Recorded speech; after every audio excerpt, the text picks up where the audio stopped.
সুপ্রিয় দর্শক মণ্ডলী, আমরা পবিত্র হজ অথবা উমরা করার জন্য যখন সৌদি আরবের মক্কা নগরীতে যাই, ফেরার পথে অবশ্যই জমজম কূপের পানি সাথে নিয়ে আসি।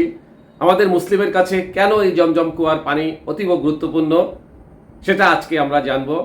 আপনাদেরকে নিয়ে যাচ্ছি বিবিসি নিউজের প্রতিবেদনে। মুসলিমদের কাছে জমজম কূপের পানি কেন এত গুরুত্বপূর্ণ? সারা বিশ্বের কোটি কোটি মুসলিম জমজম কূপের পানিকে অত্যন্ত পবিত্র এবং অলৌকিক ক্ষমতা সম্পন্ন বলে মনে করেন।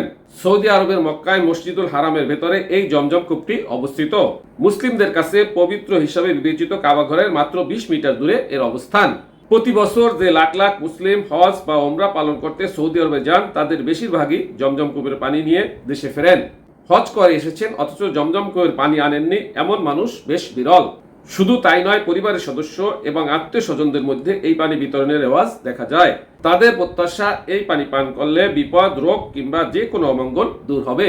কিন্তু মুসলিমদের কাছে কেন জমজম কূপের পানি এত গুরুত্বপূর্ণ, সেটির কিছু ঐতিহাসিক দিক রয়েছে।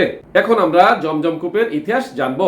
মুসলিমরা বিশ্বাস করেন, 1000 বছর আগে নবী ইব্রাহিম আলাইহিস সালামের স্ত্রী হাজেরা ও তার ছেলে ইসমাইলের পানি তৃষ্ণা মেটানোর জন্য আল্লাহ এই কূপটি সৃষ্টি করেছিলেন। মুসলমানদের পবিত্র ধর্মীয় গ্রন্থ কোরআনের সূরা ইব্রাহিমে এই কূপটি সৃষ্টির প্রেক্ষাপট বর্ণনা করা হয়েছে। সহিহ আল বুখারী হাদিসে বলা হয়, ইব্রাহিম আলাইহিস সালামের নির্দেশে তার স্ত্রী হাজেরা এবং ছেলে ইসমাইলকে মক্কায় কাবা ঘরের কাছে নিয়ে যান।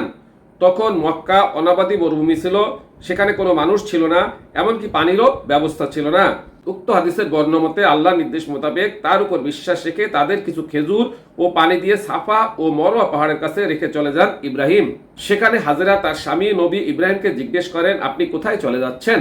আমাদের এমন এক ময়দানে রেখে যাচ্ছেন যেখানে না আছে কোনো সাহায্যকারী আর না আছে কোনো ব্যবস্থা। কিন্তু ইব্রাহিম তার দিকে তাকাননি। সবশেষে হাজেরা প্রশ্ন করেন, এর আদেশ কি আল্লাহ আপনাকে দিয়েছেন? উত্তরে ইব্রাহিম হা বললে ফিরে আসেন হাজেরা। এমনটাই বর্ণনা করা হয়েছে সহিহ আল বুখারী হাদিসে। তবে কয়েকদিনের মধ্যে তাদের এই খাবার শেষ হয়ে যায়। শিশু ইসমাইল পানির তৃষ্ণায় কান্না শুরু করে।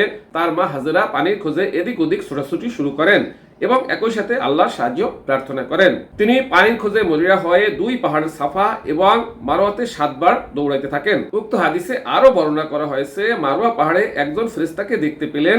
সেই ফেরেশতা জিব্রাইলের পায়ের গোড়ালি দিয়ে মাটিতে আঘাত করছিল, তখন ঝর্ণার মতো পানি বের হতে লাগলো।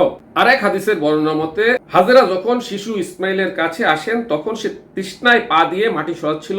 ফেরেশতা জিব্রাইল হাজেরার পরিচয় জানতে চাইলে তিনি নিজেকে ইব্রাহিমের সন্তানের মা বলে পরিচয় দেন। একই সাথে তিনি কার ভরসায় আপনাদেরকে রেখে গেছেন প্রশ্নে হাজেরা বলেন, আল্লাহর উপর ভরসা করে রেখে গেছেন। এরপর জিব্রাইল বলেন, তাহলে তো তার ভরসাতেই রেখে গেছেন যিনি যথেষ্ট। এরপর ইসমাইল মাটি পা দিয়ে আঘাত করলে জমজমের পানি প্রবাহিত হয়। হাজেরা লক্ষ্য করেন যে স্থানে ইসমাইল আঘাত করছে সেই স্থান থেকে পানি বের হচ্ছে। সেখান থেকে সংগ্রহ করে তিনি ছেলে ইসমাইলকে পানি পান করান।